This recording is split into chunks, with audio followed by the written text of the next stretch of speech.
Ayan, kamusta pong muli sa aking mga tagapagsubaybay. Sa bidyong ito guys, tayo po ako po pala ay magluluto ng sarsyadong danggit. Ayan. So, ito yung aking mga ingredients. Meron akong bawang, ginisa mix, may kamatis, danggit, syempre, at nilagyan ko rin yan ng tomato sauce. Ayan. So, nakapainit na po yung ating kawali. Yan po yung ating first step. Siyempre pala, may mantika din tayo guys. Nalimutan kong banggitin. Ayan. So, papainitin lang po natin yung ating mantika and then magigisa na po tayo dyan ng bawang. Ayan. Sobrang dali lang po guys lutuin ang ulam na ito pero siguradong napakasarap at mauubos ang kanin pag ito po yung ating ulam ano. Ayan, gisahin lang po natin yung ating bawang at hayaan po nating lumabas ang kanyang aroma. Magpula-pula ng konti bago po natin ilalagay yung ating next na ingredients. Ayan. Nga pala guys, yung aking kamatis ay pag ginagayat ko po siya, pagtapos kong gayatin ay nilalamas ko po yun guys sa asin. Dahil para mabilis pong lumabas yung katas ng ating kalamansi. Ayan. At syempre, dahil may asin na, hindi na po natin yung titimplahan ng pampaalat after ng paggisa natin guys. Ayan. At syempre, yun po yung next nating ilalagay. Pagkatapos po na magisa yung ating bawang, kapupulahin lang po natin ng konti para lumabas yung aroma niya para masarap siya at syempre lalasa siya sa ating niluluto guys. Ayan. So, ayan at ilagay na po natin yung ating kamatis. Ayan. So, yan dapat po ay lutuin nating maigi yung ating kamatis. Ano po, lalo na po pag yung nagamit po nating kamatis ay mahilaw-hilaw pa. So, maasim po yun siya guys pag hindi po natin lulutuin ng mabuti. Kaya po ako pagka gumagamit po ako ng kamatis sa mga ginisa or sa katulad nitong sarsyado, gusto ko guys ay lutong-luto yung kamatis kasi po ay para mabawasan po yung asim niya. Talagang maasim po yung kamatis. So ayan, at tinakpan ko pa po siya dahil gusto ko po ay talagang maayos yung pagkakaluto niya guys para hindi siya ganoon kaasim. Ayan.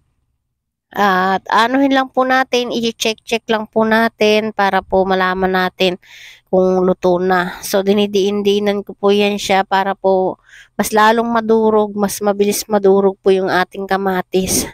So, ang tamang consistency guys or tamang pagkaluto ng kamatis guys na alam nyo na luto na siya ay yung lumalabas na po yung naghihiwalay na yung balat niya guys sa laman. Ayan. So, pinakita ko po yung itlog kasi lalagyan ko rin po yan ng itlog guys. So, kanina sa pinakita kong ingredients ay wala pong itlog. Kaya pinakita ko sa inyo yung itlog. So, ganyan lang po yung proseso bago nyo po ilalagay yung ibang ingredients ay siguraduhin po natin na lutong-luto talaga yung kamatis. Ganun din guys sa ginisang kamatis na may itlog. Yan, paborito ko rin yan guys. Kahit walang ibang ulam, okay na sa akin yun. Pero dapat po ay lutong-luto talaga yung kamatis. Dahil sabi ko nga sa inyo ay maasim po siya pag wala pong, pag hindi po lutong-luto yung ating kamatis. Ayan. So, paborito rin po ng mga anak ko yung sarsyado, lalo na kung may itlog at pati din po yung ginisang kamatis guys na may itlog. Ayan. So, yan. At luto na yung ating kamatis. Kaya nilagyan ko po ng konting tomato sauce. So, ngayon lang po ako nagluto ng sarsyado na may tomato sauce. Pero, masarap po pala siya na lagyan. So, hindi rin siya ganun kaasim. So, expected ko po ay aasim siya. Pero, hindi po. So, yan. Halo-haluin lang po para mag-combine ng maigi yung kamatis at tomato sauce. At, syempre, maluto rin po yung ating tomato sauce ng maayos, no? So, alam nyo po pagka maganda yung ating pagkakahalo ay maganda rin yung pagkakaluto. Ayan. So, next na po nating ilalagay dyan ay ating ginisa mix para pampalasa. No? Yung ginagamit ko nga po ngayon pala sa ting nagluluto ako ay ginisa mix. Ayan. So, konti lang po at halu-haluin lang natin kasi meron naman po tayong itlog. So, itlog na rin po yung magdadala ng linamnam dyan sa ating niluluto. Ayan. So, kasi po, bago natin ilalagay yung isda ay dapat templado na kaya tinitimplahan na po natin siya before natin ilalagay yung ating pritong isda. So, parang pinaka toppings na lang po yung pritong isda dyan. Anuhin lang po natin siya, papainitin. Ayan. So, tinitikman po natin kung okay na po ba yung lasa niya para bago po natin ilalagay yung ating pritong isda ay okay na po yung lasa. Ayan. At syempre, minimake sure natin na talagang maganda na yung pagkaka-combine ng ating kamatis at tomato sauce. Ayan.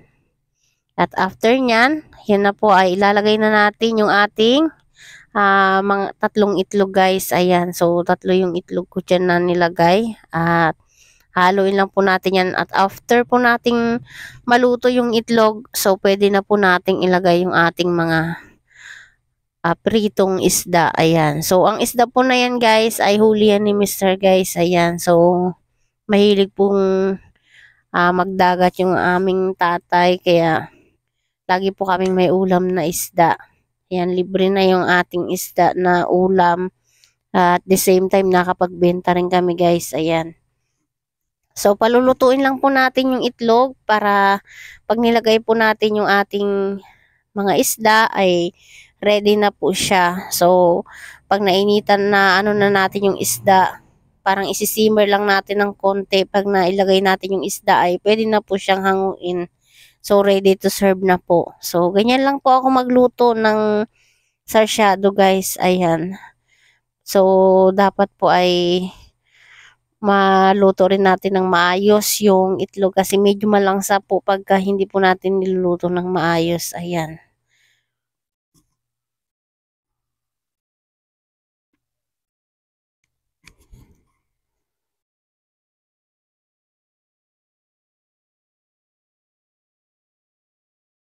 So, yan. Sa puntong yan, guys, ay ilalagay na po natin yung ating mga pritong danggit. Ayan. So, yummy.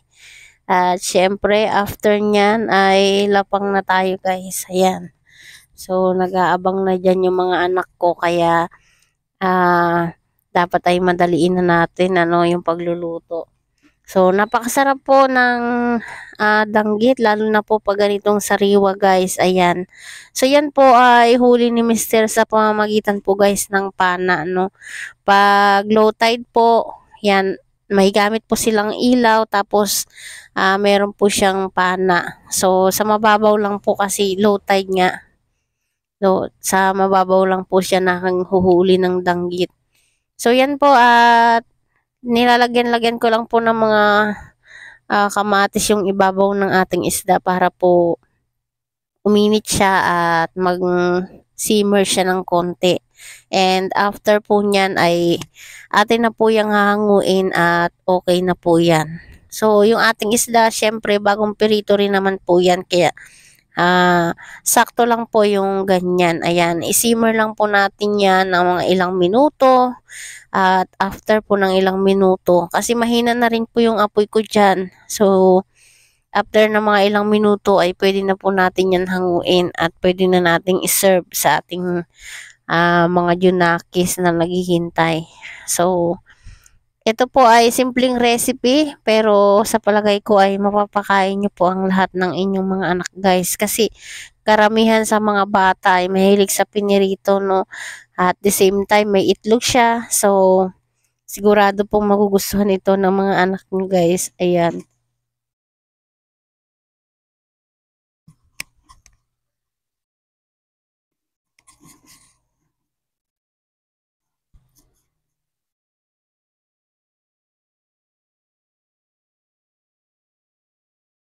So, yan. Okay na po ang ating sarsyadong danggit. At next naman po ay magsasandok na po tayo para makakain na po ang pamilya. Ayan.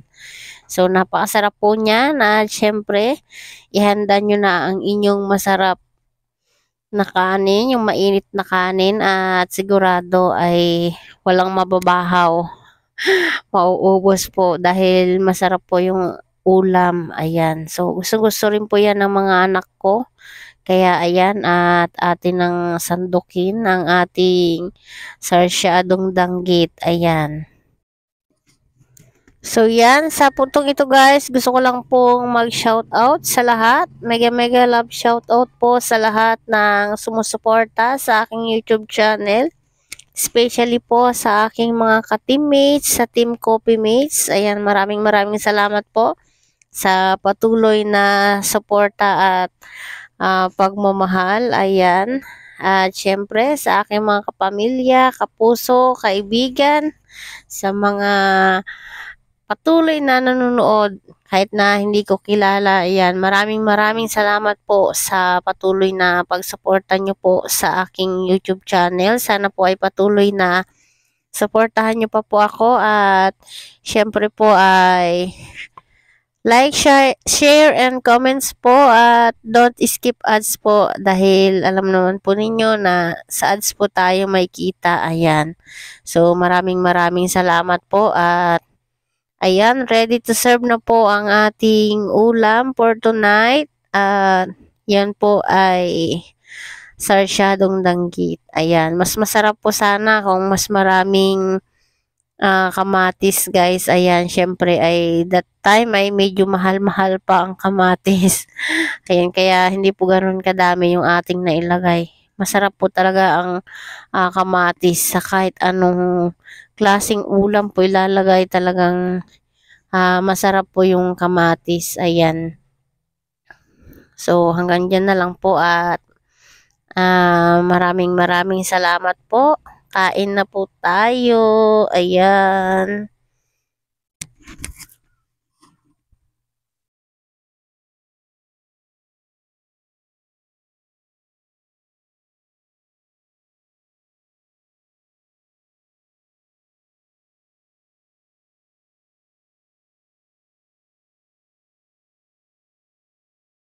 So, yan. Ready na po ang ating sarsyadong danggit. God bless po sa inyong lahat.